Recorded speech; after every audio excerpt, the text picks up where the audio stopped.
Amigos queridos, muito boa noite para todos, né? É um prazer estarmos aqui mais uma vez juntos. Hoje nós temos aí o estudo do nosso querido amigo e diretor também, o Edson Wilson, né? E já me enrolei um pouco aqui com o som, Antônio está aqui, já me enrolei um pouquinho com o vídeo, mas acho que está tudo bem. Então, como sempre, amigos, vamos ler. Deixa eu só revisitar o celular que eu desliguei o som. Ok. Então nós vamos ler uma página, né, do livro Pão Nosso para a gente se preparar aí para o nosso estudo, né? E aí essa página foi escolhida já pelo Edson, né, já fazendo parte aí do nosso estudo que ele vai nos trazer. Então, o nome da página se chama Revides, do livro Pão Nosso, psicografia de Chico Xavier pelo Espírito de Emmanuel. Revides. Na verdade, é já realmente uma falta entre vós terdes demandas uns contra os outros. Por que não sofreis antes a injustiça? Por que não sofreis antes o dano? Paulo, na primeira epístola aos Coríntios, capítulo 6, versículo 7. Nem sempre as demandas permanecem nos tribunais judiciários no terreno escandaloso dos processos públicos.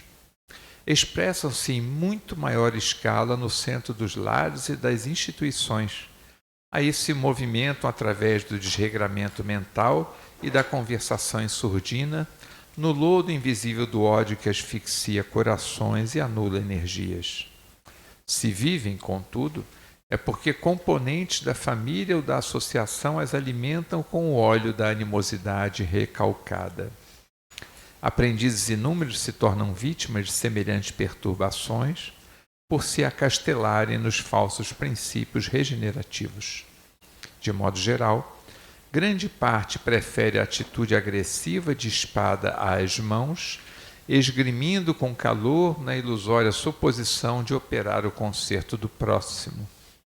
Prontos a protestar, acusar e criticar os grandes ruídos, costumam esclarecer que servem à verdade.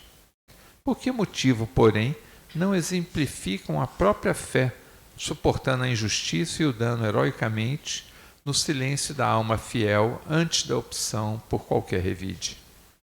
Quantos lares seriam felizes, quantas instituições se converteriam em mananciais permanentes de luz, se os crentes do Evangelho aprendessem a calar para falar a seu tempo com proveito?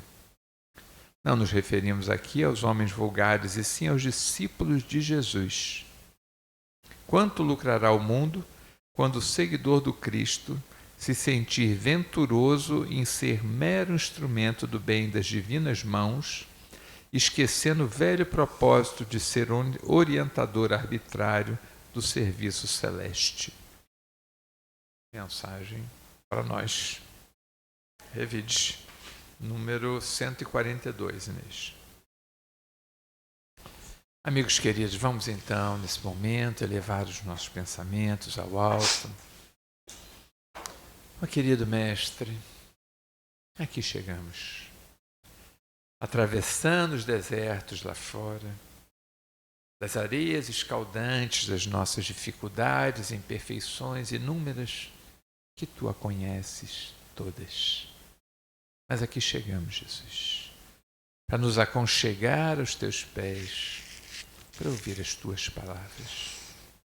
Por isso te rogamos, querido amigo, com o coração palpitando de alegria, ajuda-nos a termos os ouvidos de ouvir e, ao mesmo tempo, coloca as tuas palavras na boca do nosso querido irmão Edson, para que possa ser o teu intérprete daquilo que precisamos aprender e apreender, colocando em prática nas nossas vidas.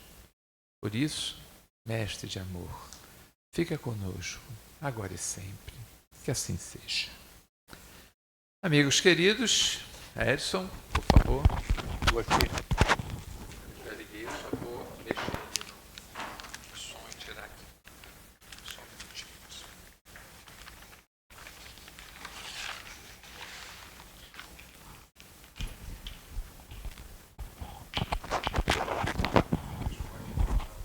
Prezados amigos, boa noite. Que a paz, eu gosto de chamar o meigo Rabi da Galileia, que nós tanto amamos, aprendemos a amar nessa atual existência, abençoe a nossa noite. Eu escolhi um tema que toca profundamente a todos nós: família corporal e família espiritual. Notemos bem que o termo família espiritual foi uma novidade trazida pela doutrina espírita. Porque a maioria de nós, na nossa ignorância dos assuntos de vida eterna, achávamos que tínhamos apenas uma vida. Mas não. Hoje, a doutrina espírita já penetra basicamente todos os lares, todas as TVs, os cinemas do nosso país e do mundo, levando essa mensagem. Então, além da nossa família corporal, nós temos uma família espiritual. Eu fiz um roteirinho aqui na palestra, né?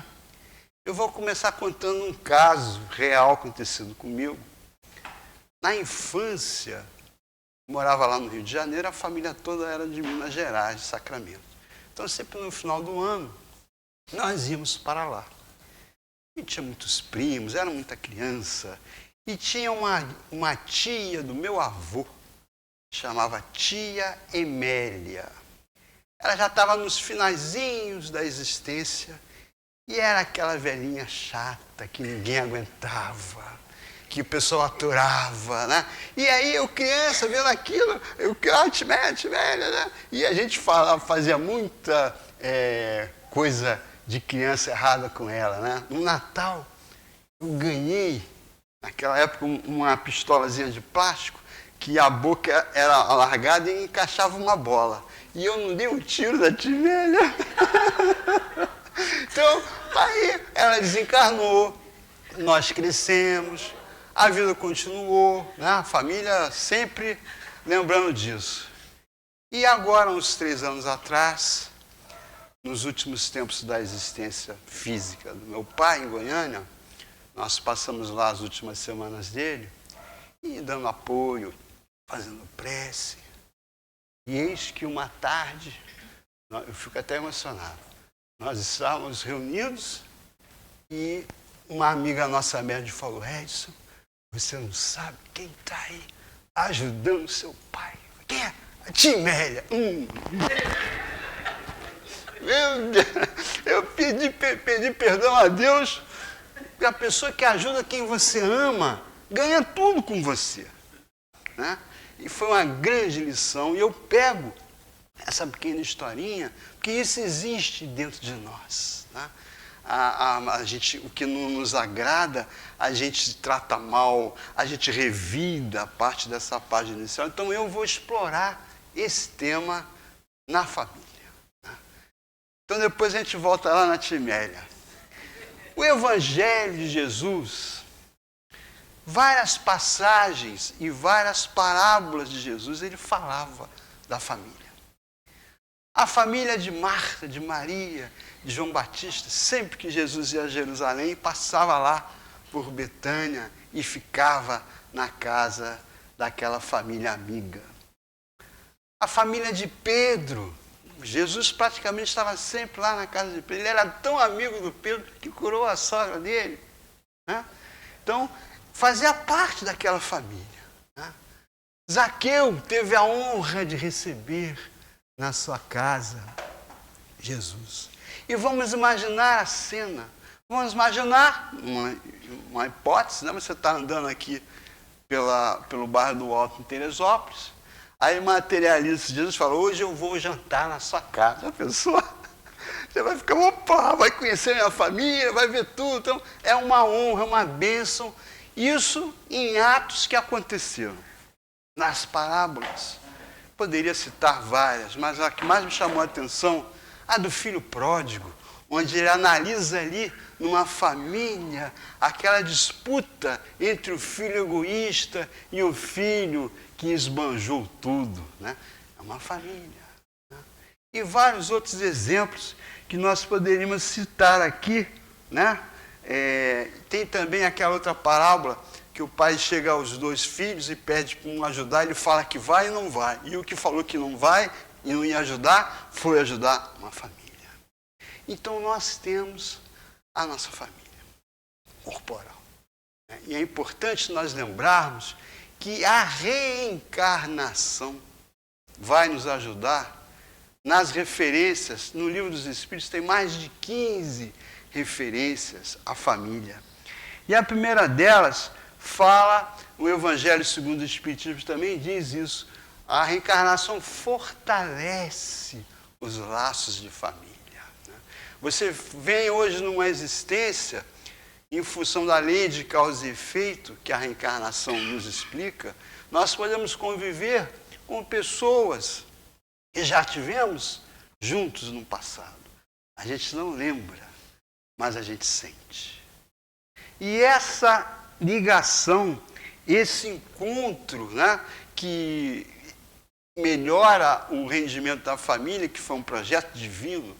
Vocês querem coisa maior? Vamos imaginar aqui que houve uma grande batalha entre 2 pessoas no correr dos séculos. Um perseguiu o outro perseguiu um, e vai assim aquele ódio impressionante. Aí, um está no plano espiritual, reencarna, cresce, casa, se constitui uma família. E aquele inimigo dele vem como filho, aquele nenenzinho bonitinho que ele não lembra, então ele vai tratar aquela criança. É lógico que pode aparecer alguns sentimentos, mas o lar tem essa capacidade, né? A criancinha quando nasce, que bacana, dá aquela coisa no coração da gente, principalmente das mulheres, mas os homens também sentem, né? Não é só as mulheres, né? Então, olha que bacana, através de um artifício existencial, volta ao contato conosco uma alma que nós tivemos dificuldade, quando nós não somos essa alma em relação aos nossos pais. Então, esse processo dinâmico, lá no Livro dos Espíritos, tem informação sobre isso, né? Na questão 517, Kardec coloca a importância da família no progresso da humanidade, né? Tem também na questão 775, que corrobora, que ajuda esse raciocínio, que diz que se não houvesse a família, a sociedade entraria em desequilíbrio total. Hoje, nos últimos anos, a família vem adquirindo novas características, diferentes daquelas que nós fomos criados, mas isso é a realidade. Nós temos a própria justiça, as próprias leis já vão se adaptando a essa nova realidade, apesar das dificuldades que nós mais antigos temos, muitas vezes, de aceitá-los, mas é o progresso, né? E a questão 980 dos Espíritos, eu vou deixar para a nossa conclusão, porque é uma família assim que todos nós fazemos parte, que somos todos filhos de Deus, né? Então, companheiros, dando prosseguimento aqui no nosso esquema. Infância, mocidade, terceira idade. Muita gente fala que é a melhor idade, né? Então, quem se lembra, eu falei isso ontem no estudo aqui do EGE, do nome da primeira professora que teve, né? Todo mundo lembra, né? Era tia, né? Tia. Então a gente tem, olha quantas coisas boas nós tivemos na infância. Nem todos têm a oportunidade de ter uma infância feliz. Mas, seguindo o raciocínio das múltiplas existências, não há efeito sem causa. E a misericórdia divina sempre age para nos dar condições, mesmo nos momentos mais difíceis, de conseguirmos fazer a nossa parte. Então a infância é da importância fundamental, porque no processo reencarnatório, quando o espírito vai tomando conta do corpo, que vai se formando vagarosamente, né? A criança ainda não tem os órgãos totalmente completos, então ela não pode manifestar a sua capacidade quando for adulto, quando é criança. Só que isso está diminuindo. A cada dia a gente vê que as crianças ficam mais inteligentes, mais capazes, mais cedo, né? Eu, quando comparo essas crianças mais novas hoje, como é que eu era quando eu tinha a idade delas, era um bobão, né? Já falam tudo, já sabem tudo. Eu dou sempre um exemplo. Eu perdi o contato com as crianças, que a gente tem contato com crianças quando os filhos são pequenos, né? Então eu tenho um sobrinho, tenho uma filha, está com 7, 8 anos de idade. Chama-se Sofia. E ela é de uma inteligência assim, não que ela seja... Não, as crianças da idade dela são assim. Tem uma facilidade, principalmente na informática, né? O Ramon, semana passada, falou aqui, não sei se vocês perceberam, que uma mocinha mais nova lá no trabalho dele resolveu rapidinho, que ele não conseguia resolver em muito tempo. Então, essas são as nossas crianças que estão nascendo. Mas eu tenho uma boa notícia para nós, que já passamos dos 50. A gente vai desencarnar. Vamos passar por um processo lá de melhoria, e vamos encarnar como essas crianças. E as que são inteligentes hoje, vai chegar a nossa vez. É só termos paciência, né? Então a infância, dizem os espíritos, que até os 7 anos de idade, né, o espírito ainda não assumiu totalmente o corpo, né? Então tem crianças que têm percepções extrasensoriais dessa idade, porque é natural, o espírito é um organismo muito complexo e fica limitado por uma concha, né? Por exemplo, não sei se vocês lembram, logo que começou a pandemia, como foi difícil nós nos acostumarmos com aquela máscara. E olha que ela é pequenininha. Imagina um escafandro, né? A gente perde a mobilidade, perde a nossa capacidade de velocidade. Assim acontece com os espíritos quando eles encarnam, que é o nosso caso. Só que Deus é tão bom e tão sábio que toda noite Ele permite a gente se desligar do corpo e fazer algumas coisas que nos auxiliem no nosso progresso. Só que quando a gente volta, a gente não lembra, né? Mas alguma coisa a gente faz. Um terço da nossa vida até hoje, nós passamos do corpo, passou do... Então a infância é onde a gente passa a entender a família. Vocês se lembram a primeira vez que vocês foram se hospedar, que nós fomos nos hospedar, na casa diferente da nossa, a primeira vez? Na casa de um primo, como é que as coisas são diferentes? Aí você começa a entender que o mundo não é só a sua casa, aí você vai dilatando a compreensão, a frequência, a escola, o convívio com outras pessoas igual a você. Então, tudo isso vai formando no espírito recém-encarnado essa noção, graças à família. O pai, a mãe, os irmãos mais velhos, ou os responsáveis, nos ajudaram a chegarmos onde nós estamos hoje. E nós gostamos tanto dessa atenção recebida, que reproduzimos ela da mesma forma. Através de casa, tem os filhos, que na verdade tornam-se netos, e assim sucessivamente. Essa é a nossa história. Então, a infância é muito bacana, né? Jesus gosta tanto da infância que falou, né, que o reino dos céus é daqueles que se fizerem quais as crianças. Que imagem bacana, né, de inocência. Outra coisa que eu admirava muito nos meus filhos, quando eles eram pequenos, às vezes fazia alguma coisa, dava aquela bronca, eles ficavam bravos. No dia seguinte, nem lembrava mais, já estava falando, estava conversando. A capacidade de vencer essas dificuldades que nós vamos ficando mais velhos, já vamos tendo uma forma diferente de agir. A mocidade. A mocidade, então, é quando começa a despertar as potencialidades do passado. Então, na relação pais e filhos, eu digo brincando, eu lidei muitos anos com jovem, né? A mocidade, o jovem, o pai e a mãe são meros sustentadores. Eles gostam mesmo dos amigos. Coisa mais importante para o jovem é o contato com os amigos. Eu não sei, eu estou falando da minha experiência, né? Porque eu fiquei impressionado outro dia eu aluguei por uma casa lá para uma família, um fim de semana, e tinha um rapazinho de 10 anos e uma irmãzinha de 13 anos. Né? E lá no condomínio tem piscina, tem quarto. Eles ficaram os 2 dias dentro de casa olhando o celular. Aí eu falei, a nova, não estou censurando, estou falando, se fosse eu, já estava fazendo strip para tudo quanto é lado. Mas é a nova geração.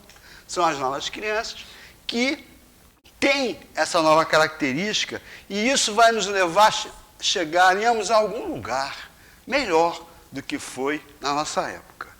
E a terceira idade, poderia ficar falando aqui desse assunto aqui o tempo todo, mas começa a surgir dificuldades na família. Por exemplo, eu me vejo daqui a alguns anos igual a Timélia. Velhinho, alguém tomando conta, e aí? O que nos aguarda o futuro? Então, faz parte. Nós temos muitos amigos aqui na Casa Espírita, nessa nossa faixa etária, que tem que se afastar para cuidar dos pais. Estão naquela fase final da existência, né? Então, todo mundo tem essa experiência. Faz parte do progresso evolutivo. Né? Obviamente, a compreensão mais assim adequada a esses assuntos transcendem a nossa compreensão. Mas Deus faz tudo como deve ser e nós temos que participar alegremente. Então, nesse trecho aqui, ó, eu estou vislumbrando aqui a plateia encarnada. A nossa maioria está aqui, ó. Se bem que aqui no segundo andar tem uma galera aqui da mocidade. E ontem de manhã, se viesse aqui na casa, teria o pessoal da infância. Então, nós já fizemos parte, estamos vivendo essa fase aqui. Né? E não se iludam, mais uns 30 anos estaremos no mundo espiritual. Né? Faz parte da nossa vida. Então, com isso, nós passamos a falar da família corporal para a família espiritual. Aí, como todo engenheiro, eu fiz um gráficozinho, eu fiquei assim horas, vou tentar trazer para vocês aqui, porque é uma coisa muito interessante. Não sei se eu vou conseguir transmitir a vocês as alegrias e emoções que eu senti quando desenvolvi isso aqui. Mas vamos fazer o seguinte, vamos imaginar que esse pontinho aqui somos nós. Tá? Aí nós tivemos um pai e uma mãe. Né? Esse aqui, por sua vez, teve um pai e uma mãe, que são os nossos avós. E esse aqui, no caso a nossa mãe, por sua vez também teve 2 pais. O nosso avô teve um pai e uma mãe. A nossa avó também. Esse aqui é a mesma coisa. E esse aqui é a mesma coisa. Estão entendendo aqui? Vamos ajudar, vamos colocar assim, ó. Eu vou referir a minha pessoa. Eu nasci, vamos arredondar, 1960. Tá? 1960. Os meus pais são mais ou menos, arredondando, de 1930, um pouquinho antes. Então a gente vê a geração aqui, 30 anos. Os meus avós, ou os nossos avós, nasceram em 1900. Tá certo? Quem tem avô vai lembrar, eu tenho um avô, meu avô paterno, o Milton Wilson, nasceu em 1900. Né? Mesmo dia do que eu, 23 de maio. Não sou eu reencarnado porque eu estava vivo, conheci ele, não dá tempo. Né? Então, esses nossos avós, ó, nós, nossos pais, nossos avós. Aí vamos lá, os nossos bisavós. Esse aqui também tem um pai e tem uma mãe. Deixa eu trocar aqui que está desencarnando aqui. Né? Esse aqui também tem um pai e tem uma mãe. Mesma coisa dos outros. Vamos só colocar aqui, nós somos, ó, 1, 2, 4, 8. Em 1870, 30 anos atrás, vão ser 16, tá certo? Aí, continuando assim esse raciocínio, em 1840 serão 32, tá certo? Em 810 serão 64. Estão acompanhando o raciocínio? E vamos só mais um. Em 1780 serão 128. Não, vamos tirar, isso aí está muito longe. Vamos deixar só ali no 64. Então, olha só que interessante. Então, essa daqui, vamos considerar essa geração aqui, ó. Eu, pai, avô, bisavô, trisavô, tataravô. Aqui é o tataravô. Tá? Tataravô. Então, veja só. Jesus se referiu no seu evangelho que a terceira ou quarta geração poderiam pagar os seus antecedentes. Então isso quer dizer que a gente volta em 13. Por que isso? Aí vai que o meu raciocínio. Né? Vamos pegar aqui os meus pais. Né? Quando eu nasci, eles tinham 30 anos. Então eles nasceram em 1900. Né? Eles encarnaram em 1930, mais ou menos nessa época aqui, ó, né, num espaço de 90 anos, né, 870 para 1930, são 70 anos, 90 anos. Então, olha só, 90 anos é um tempo característico, você pode ter a sua encarnação, voltar ao mundo espiritual, passar pelo processo de perturbação natural até se equilibrar, se equilibrou, faz os prós e contras, faz o balanço, faz a programação e reencarna novamente. Isso é uma média. Tá? Isso que eu estou falando não acontece com todo mundo. Mas vamos botar aqui. Essa aqui é a quinta geração, essa aqui é a quarta geração, essa aqui é a terceira geração, essa aqui é a segunda, essa aqui é a primeira geração, partindo dos tataravós. Então é óbvio que nós aqui, em algum lugar, já tivemos aqui antes. Vocês concordam? Não sei aonde, mas tivemos. Aqui não foi e aqui também não foi. Mas aqui, ó, eu posso estar encarnado. Na época que o Livro dos Espíritos foi lançado, provavelmente nós estávamos encarnados na encarnação anterior, nesse período aqui, ó. Então, o que isso quer dizer? Isso quer dizer, se nós formos somar isso tudo aí, dá gente pra caramba. Cada uma dessas bolinhas aqui é um processo individual perante a justiça divina. Olha a transcendência das interações entre todos nós na nossa caminhada. Aí vem o Emmanuel e fala que a nossa maior dificuldade é não revidar. Jesus nos deu o maior exemplo. Pai, perdoa, porque não sabe o que faz. Ele estava sendo crucificado. Marcelo, eu vou pegar você agora, vou pegar um pessoal ali, os milicianos, meus amigos, vamos crucificar você. O que você vai falar? É ruim. Então, nós ainda temos em nós o grande exemplo, eu sempre falo no trânsito, né? Então, nós temos que Aí, Paulo fala, por que nós não assumimos o dano? Por que nós não assumimos a ficar calado? Então, essa dificuldade é a maior dificuldade na família. Da onde surgem as maiores confusões no relacionamento humano. E nós, espíritas, temos informações que nessas dificuldades da relação, vou escrever aqui em vermelho. O vermelho aqui já encarnou de novo. Tá bom aqui, ó. Dificuldades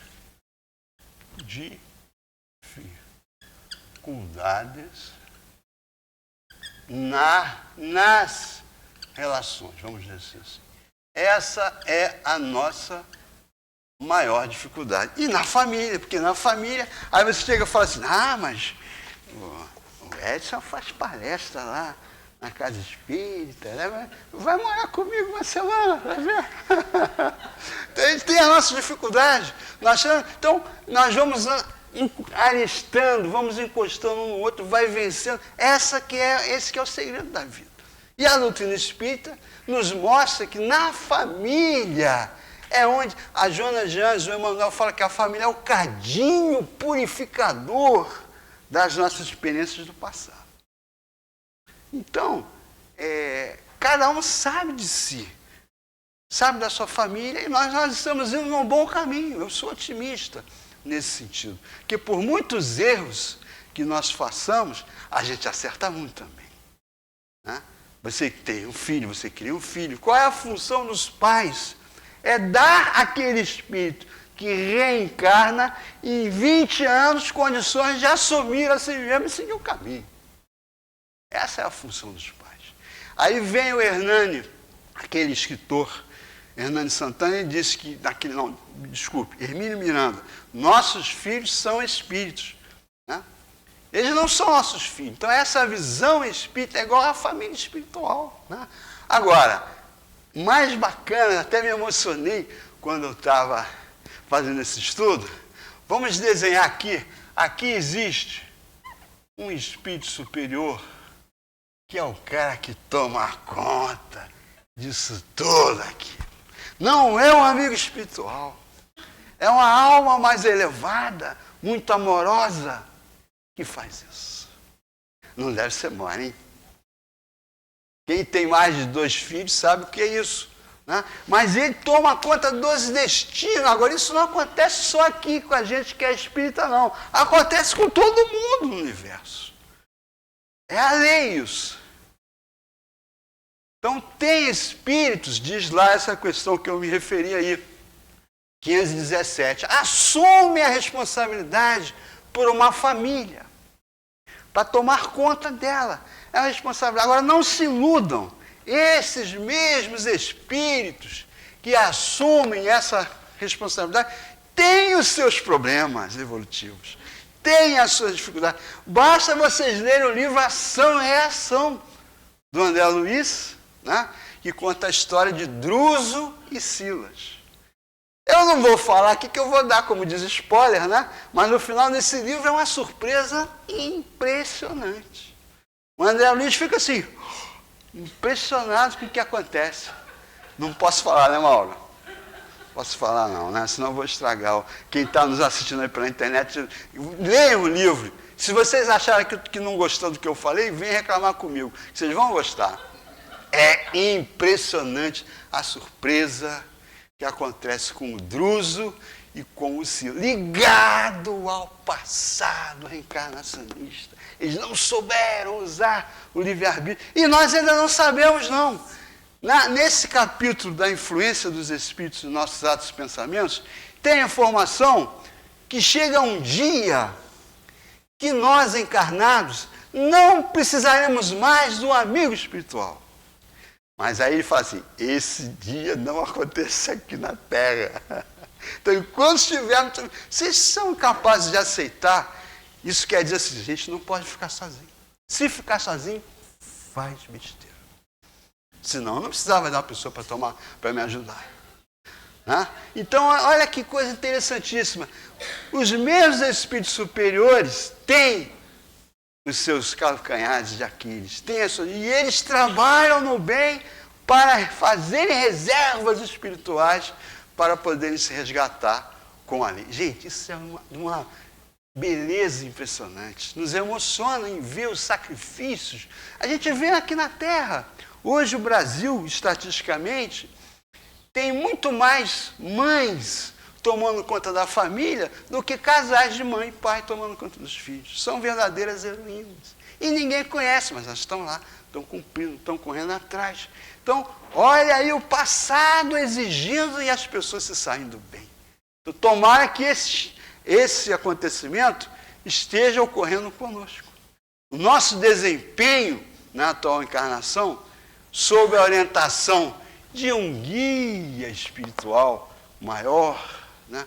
Por exemplo, o Eurípides de Barçanufo, pela psicografia do Divaldo em alguns livros, ele é um dos grandes responsáveis pelo apoio, auxílio e amparo aos médiuns espíritas. Ele tem no mundo espiritual, chama Sanatório de Esperança, para onde vão os médiuns que se desequilibram e não cumprem a sua missão. Ele trata com carinho. Ele reúne todos esses nomes da história da humanidade, especialistas no psiquismo, Freud, Jung, vários outros, e aproveita isso para passar para as pessoas a nível evolutivo. Então ele é um responsável, como ele deve existir muitos outros em outras áreas. A área da ciência, por exemplo, esse acontecimento aqui da pandemia, a rapidez com que a nossa ciência foi capaz de descobrir uma vacina, uma coisa impressionante. Só pode ter a mão das inteligências extraterrenas nos ajudando a resolver os nossos problemas. Eles não fazem por nós, mas nos inspiram, nos auxiliam. Então, o Eurípides de Barçanufo, eu sou suspeito para falar que eu faço parte da família corporal do Eurípides de Barçanufo, né? Meu avô era irmão dele.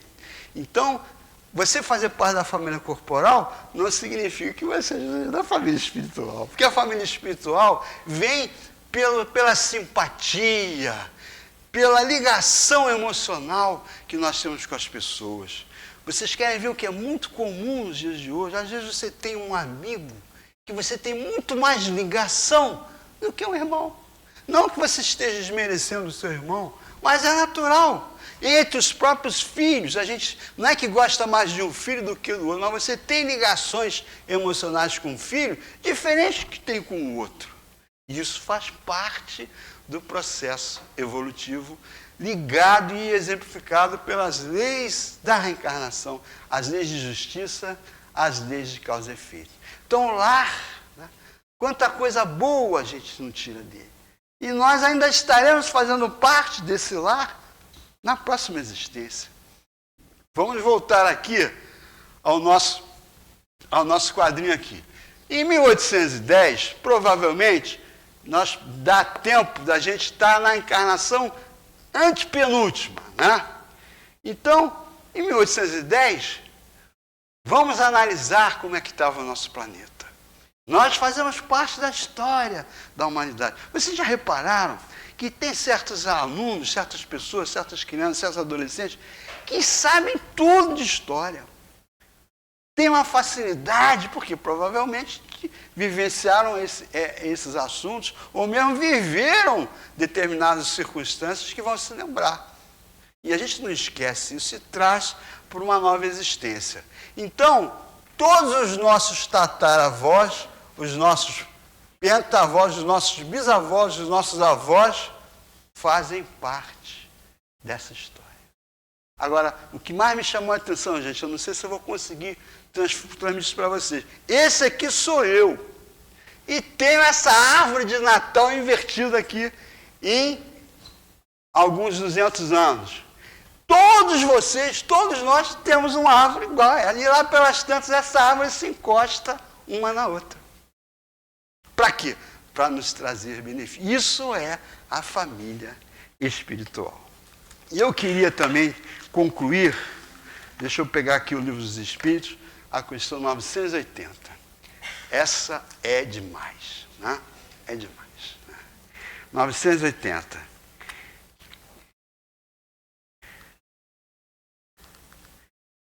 Aqui, ó.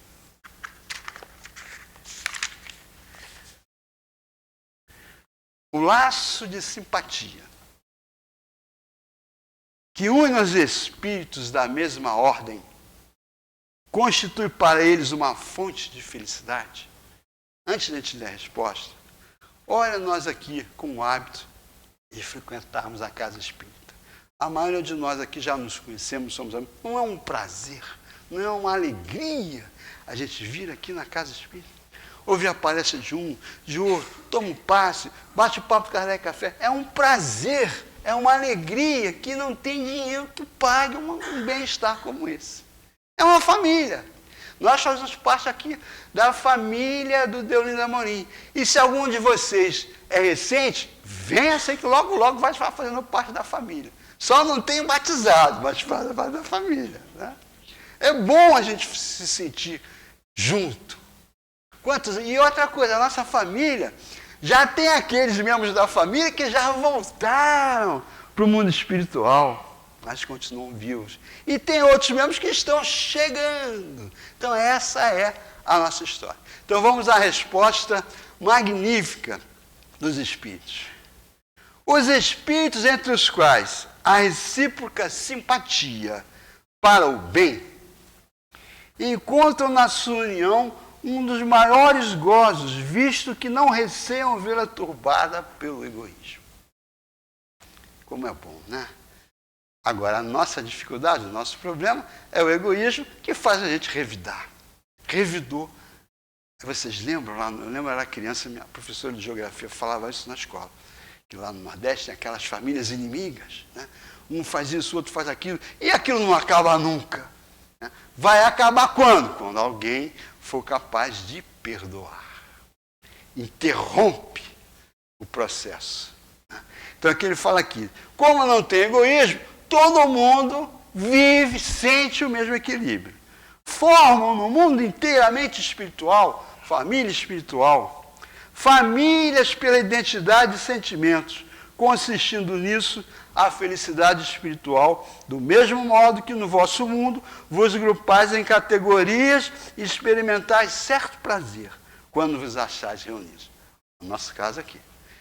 Né? Nós estamos aqui porque queremos.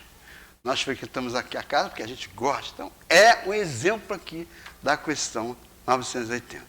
Na afeição pura e sincera que cada um vota aos outros e de que é, por sua vez, objeto, a reciprocidade, né?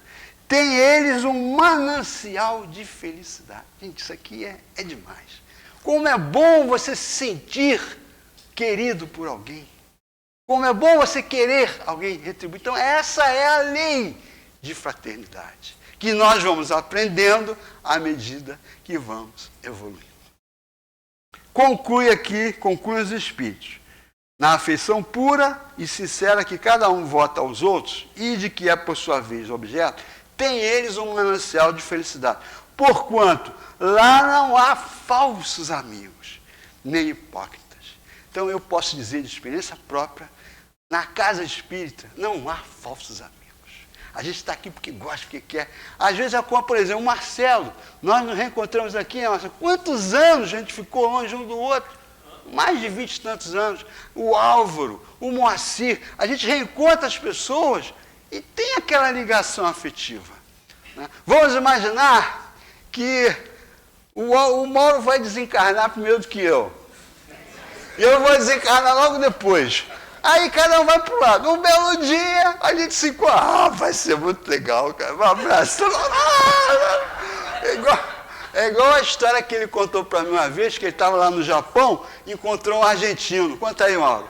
Ficou... Argentino! Você viu uma pessoa conhecida, você lá. Então, olha que bacana isso. Nós podemos nos abraçar, sentir que é com a gente.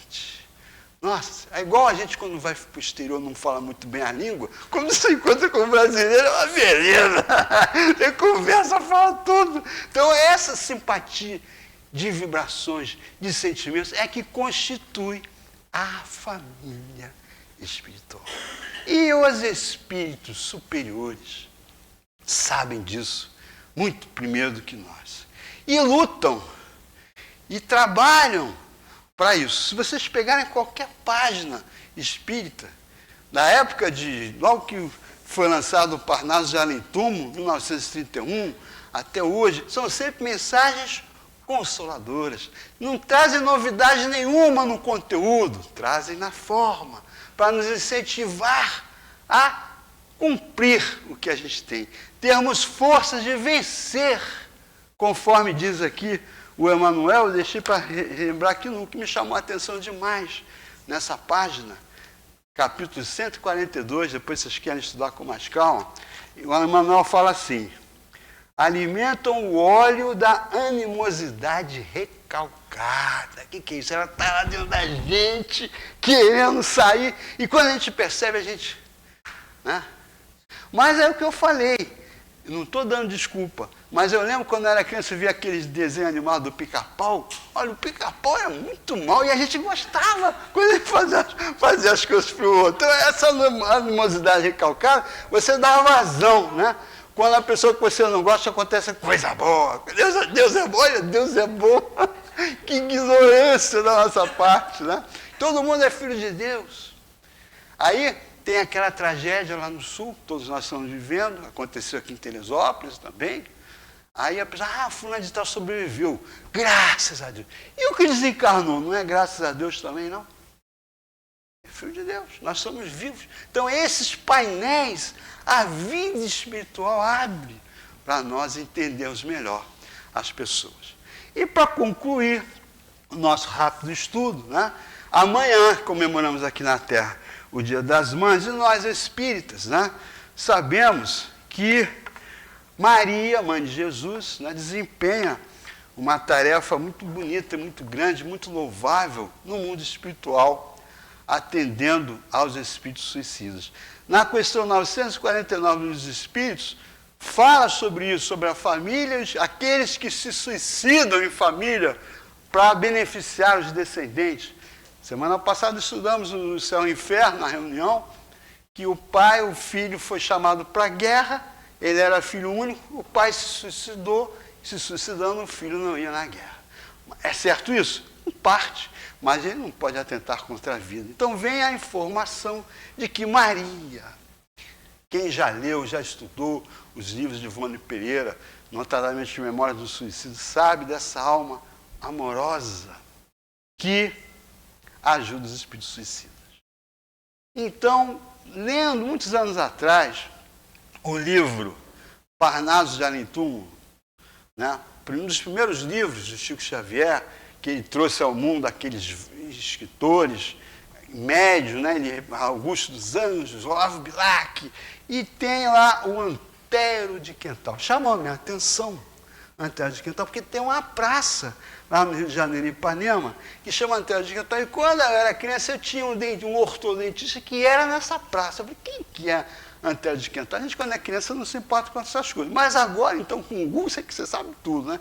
O Antero de Quental foi um grande poeta português que nasceu em 1842 e desencarnou em 1891, aos 49 anos, por suicídio. Ele, com uma série de problemas, cometeu suicídio. E quando uma pessoa se suicida, ela vai por um processo de sofrimento no mundo espiritual até ser amparada pelas instituições no mundo espiritual que vão auxiliá-lo a se reequilibrar com a vida e, obviamente, planejar uma nova existência. E isso aconteceu com Antero de Quental. E ele, na sua verve poética, compôs um soneto em homenagem a Maria, que chama Rainha do Céu. E a gente que é espírita sabe dessa história toda, porque ele homenageou a Maria, porque os espíritos suicidas ou ex-suicidas amam essa alma que ajuda todos eles. Então ele fez um soneto, eu adoro soneto. Então o que eu fiz? Em parceria com o Antero de Quental, eu fiz uma canção. Coloquei música nesse soneto. E quando nós tínhamos um antigo coral, lembra, Leda? A gente cantava, essa é uma música emocionante. Eu hoje, quando eu toco, passado 10, 15, 20 anos, eu falo, não fui eu que fiz essa música. Porque né, é uma coisa, e é uma emoção, e todos, quem aqui nunca fez uma prece pedindo ajuda para Maria? Ou pedindo que ela iluminasse os nossos problemas familiares? Todos nós temos problemas. Mas não precisamos perder o equilíbrio e nos desesperarmos, porque vem esse auxílio do mundo superior. Então eu vou tocar para vocês agora essa música, e quem souber, né, e fica aqui, eu posso até conversar, hoje ela não está aqui, a Tânia Fábio, a nossa antiga maestrina, né? Quem sabe, né, a gente não reencarna no coral aí, que é tão bacana, né, cantar nas festas, mas vamos lá. Então, Essa música a letra dela, depois vocês leiam lá um soneto. O soneto, ele tem o primeiro 4 versos, o segundo 4, o terceiro 3 e o último 3 também. Rainha do Céu. Se vocês colocarem aí no Google, conseguem ver aí a letra. Rainha do Céu, na Terra de Quental, está no livro, primeiro livro psicografado pelo Chico Xavier. Excelsa, sereníssima Senhora, e sois toda bondade e complacência, que exalais os eflúvios da clemência, em caminhos liriais feitos de aurora, amparai o que anseia, luta e chora, no labirinto amargo da existência. Sede a nossa divina providência e a nossa proteção de cada hora. Ó anjo tutelar da humanidade, que espargis alegria e claridade sobre o mundo de trevas e gemidos, vosso amor que enche os céus ilimitados é a luz dos tristes e dos desterrados, esperança dos pobres desvalidos. Vosso amor que enche os céus ilimitados é a luz dos tristes e dos desterrados, esperança dos pobres desvalidos. Então, ela é a esperança de todos nós. Então, para encerrar o nosso estudo, aquele problema, aquela dificuldade, aquele momento difícil que nós temos na vida atualmente, vamos orar para Maria. Vamos pedir, ajuda-me, Mãe Santíssima, mesmo se eu não merecer, use a misericórdia do Pai em meu benefício. Então, vamos nos exercitar, que nós conseguiremos formar ao final a grande família espiritual aqui do Deus da Amorim. Que Jesus os abençoe.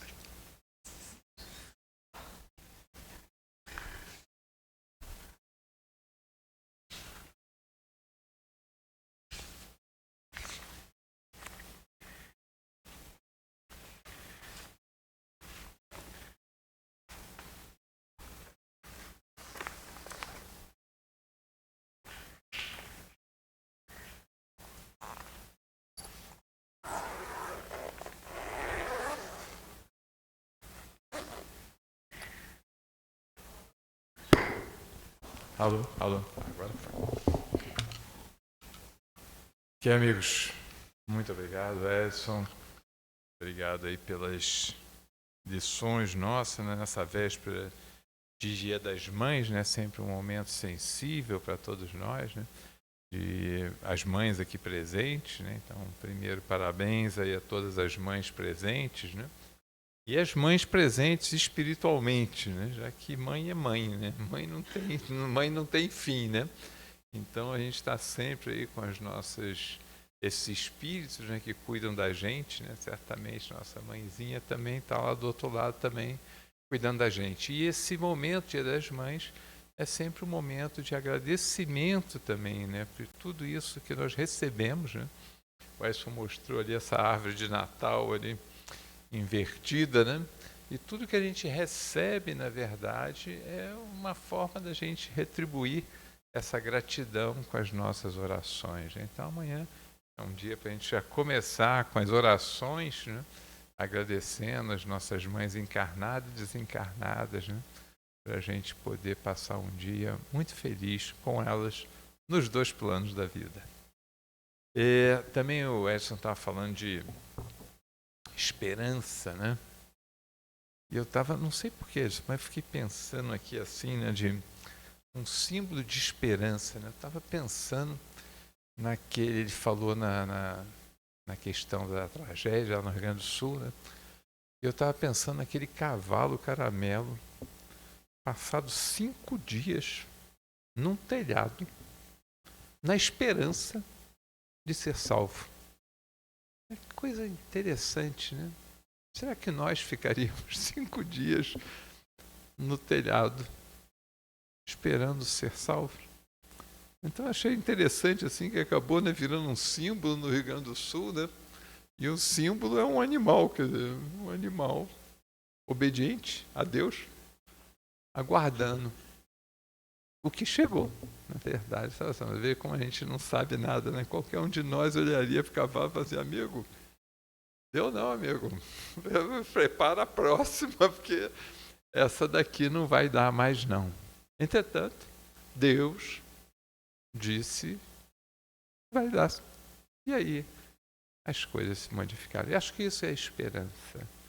É você sempre pensar que Deus, se disser que vai dar, então vai dar. E essa esperança que nos movimenta sempre, sempre esperando que, se Deus, como Jesus lá na tempestade aplacada, se Jesus levantar e falar, para, a tempestade para.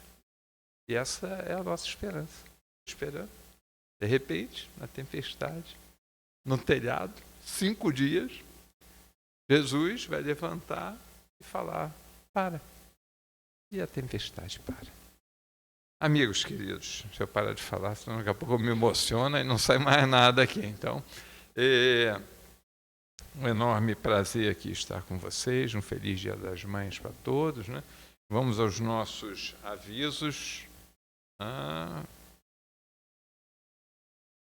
Márcia me passou aqui alguns avisos, né? Primeiro sobre a mocidade, né? Hoje conversamos aí bem sobre isso, né? Mocidade de volta, mocidade aqui 18h30, né? O Edson hoje falou também sobre a mocidade, que estiverem interessados, tragam seus filhos, né? De 13 a 21 anos, né? Os 3 ciclos da mocidade, né? Vamos ter uma feira do livro espírita, então deixa eu aproveitar para anunciar isso aqui. Nós vamos estar na rua Emílio Ducumã, né? Na número 45, nós conseguimos uma loja lá para a gente poder fazer a Feira do Livro Espírita de Teresópolis, né? Várias casas. Ela ocorrerá no dia 17 e 18 de maio, portanto, daqui a pouco, e é uma sexta-feira e sábado. Então, aqueles que puderem dar uma passadinha lá, é na rua Emílio Ducumã, número 45, aqui no centro de Teresópolis, ali, né? Aquela rua lateral ali do Sesc, né? Quem conhece ali. Aproveitando para anunciar aqui a nossa palestra aqui da AME, né? Da Associação Médico Espírita de Teresópolis, né? Que ela é transmitida no Facebook da AME Teresópolis ou no YouTube da AME Teresópolis. Nós vamos ter no dia 26 de maio, às 10 horas, o Dr. Wilson Ayub Lopes, que é um médico cardiologista, e o tema é Medicina e Evangelho. Então, dia 26 de maio, 10 horas, palestra virtual do Dr. Wilson sobre Medicina e Evangelho. Eu acho que é só, né, de avisos, à exceção do que alguém nos visita hoje pela primeira vez? Não, né? Oi?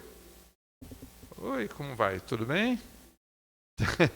Eu já vi que você foi denunciada, né? Você estava quietinha ali perto dos livros, mas te denunciaram. Ela mexeu o dedinho do pé, imagino, né? Porque da mão eu não vi, não. Como é seu nome? Letícia, Ana Letícia. Seja muito bem-vinda, Ana. Qualquer coisa que você precisar, quiser conversar também, estamos aí à disposição, tá, Ana Letícia? Obrigado, Cacilda. Amigos, vamos então. Obrigado. Vamos encerrando então essa primeira parte dos trabalhos, né? Pedindo aí nosso amigo Marcelo, pode, Marcelo, fazer nossa prece aí de encerramento. Vamos aproveitar essas emoções, envolver nossas mãezinhas. Vamos aproveitar para envolver Maria de Nazaré, né? Como o Edson sempre lembra, para que a gente possa, com esse sentimento de gratidão, continuar adiante mais forte. Por favor, Marcelo. Vamos então aproveitar esse momento e lembrando de todas as mães, as encarnadas, as desencarnadas, as mães que somos, as mães que seremos, e acima de tudo pedindo ao bom Deus que fortaleça as mães lá no Rio Grande do Sul, que estão passando pelas suas provas bem difíceis. Senhor Jesus, permita que hoje nos dirijamos à sua mãe, nossa mãe, suplicando a ela o carinho de todos os dias, para bem passarmos as dores das nossas vidas, buscando o melhor em nós mesmos e nos outros. Ó Mãe Maria, a Ti o nosso melhor carinho, por teres aceitado a missão de ser a mãe de Jesus, por tê-lo educado, por ter-lhe dado o leite materno que o alimentou nos seus primeiros dias, por ter-lhe vestido com os panos que tecestes com as tuas mãos, por tê-lo acarinhado, por tê-lo ensinado os primeiros passos e ensinado a que ele rezasse. Por isto, Mãe, querida Mãe, nós te agradecemos, emocionados, porque é o teu amor capaz de amar sem olhar os erros, sem olhar as dores, sem olhar os motivos da aflição, sendo o nosso colo, sendo o nosso amor, sendo o nosso esteio das horas difíceis. Maria, Mãe no céu, que nos protege a todas as horas das nossas aflições, a Ti nós recorremos e suplicamos que o Teu amor esteja junto às mães que veem os seus filhos serem colhidos pelas mãos de Deus no fenômeno da morte, e que sofrem e que se magoam, mas que não perdem a esperança de um dia o encontrá-lo. Maria, Santa Mãe, seja conosco a tua piedade e o teu amor, envolvendo a todas as mães, a todos os homens que são mães dos seus filhos, a todos os filhos que são mães de seus irmãos, a toda a humanidade. Despeça-nos com o teu carinho, para que possamos em nossas casas lembrar-te a figura amorosa e com este amor dizermos: obrigado, Mãe, por nunca nos abandonar. Fica conosco, Senhor, e nos ampare com o teu amor agora e sempre.